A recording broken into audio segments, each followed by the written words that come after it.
La pioggia la stressanca l'anima in questa strana estate quasi sempre senza sole.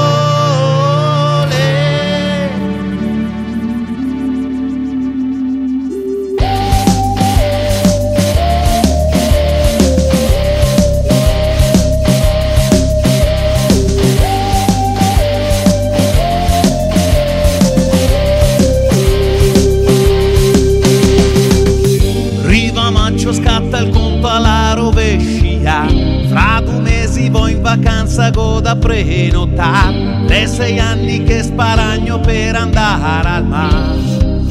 Non so neanche buono. Quest'estate veramente voglio godermi, mare, sole, vita senza tante regole, cerco un posto che sia in camparte fighe. Magari a Jesolo. Decido prenoto dal 28 al 18, ma non guardo mia il meteo che mi avvisava che la pioggia la stressanca l'anima in questa strana estate quasi sempre senza sole. La fine di questa stagione qua, da che sono nato de sicuro la più mal cagata. Vedete in corsi dell'intensità di un temporale, solo quando l'è passato l'ha desfato tutto, dopo vien fuori anche il sol mago l'autograndina che da cagà. Decido prenoto dal 28 al 18, ma non guardo mia il meteo che mi avvisava che la pioggia la stressanca l'anima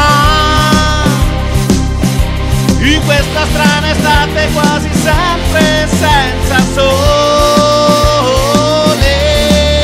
La fine di questa stagione qua, da che so vivo del sicuro la più mal cagata.